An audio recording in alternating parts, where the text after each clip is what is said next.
my mom owns a studio in Canada, so I basically went from learning to walk to learning to dance.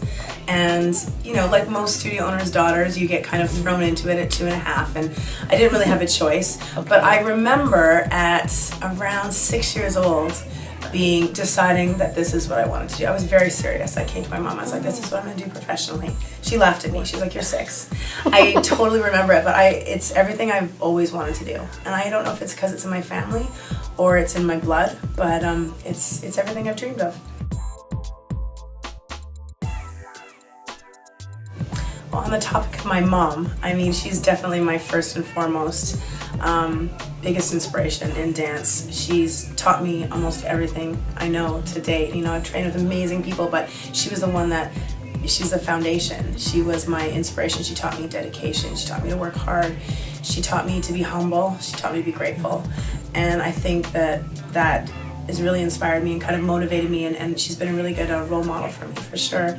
As for famous dancers, I have so many to be inspired by. My earliest inspiration was Karen Kane, and she's a Canadian ballerina. She's now the artistic director of the National Ballet of Canada. So she's kind of like our version of Baryshnikov, or Kelsey Kirkland, if you will.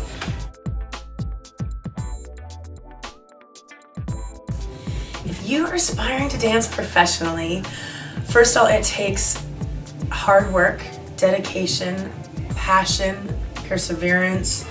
I mean, you have to have a tough skin. It's a hard business. It's when the lows are low and the highs are high.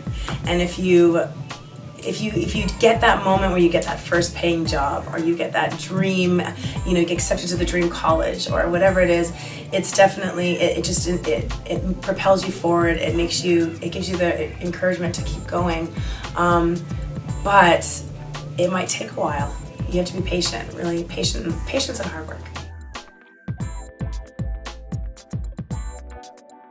So when I'm hiring or I'm on a production team and we're looking for dancers, you are looking for, talented dancers, obviously. You have to have a good look and you have to have great training. But I am looking for a dancer that is versatile, that knows every style of dance. It always comes in handy. I mean, you can pull out it backs you, basically. So if you're a versatile dancer, you kind of have this like bag of tricks, and so it makes you more appealing to producers.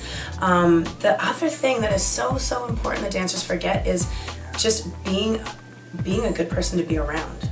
Someone that I want in the studio.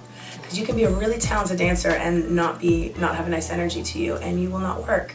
So definitely versatility, punctuality, and just be a good person. Be likable.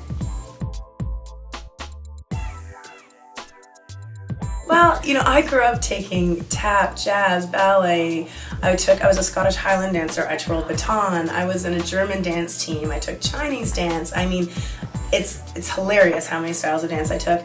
And I have used almost every single one in my professional career. Now I've gravitated towards contemporary. It's where my heart is, it's where my passion is, and it's where most of my work is. So that's my favorite. Chorus line, hands down, is my earliest childhood favorite dance. I wanted to be Cassie. I knew the whole dance. You have my headshot and resume and do the whole I'm a dancer, the whole bit. So I think that's my favorite dance movie.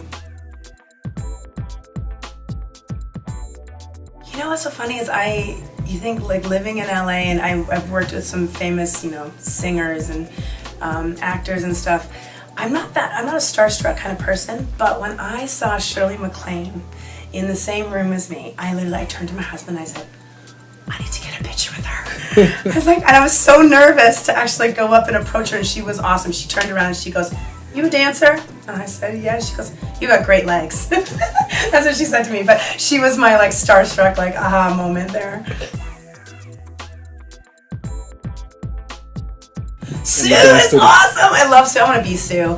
She is, I think Sue is actually one of a kind, a little bit of a dying breed as a studio owner and as an educator and as an artist and a teacher. She cares so much about each and every one of her students, and she's so invested in everything, every piece that goes on stage, every class that takes place in the studio. And this is not only my second time being here, and it's there's such a beautiful energy when I walk in the building, and there's such a beautiful light in the kids' eyes, and they're so hungry for it, and that always trickles down from the top. So I think my hat goes off to her. I hope to be like her when I continue on in this business, because it's really it's inspiring to see a leader like that.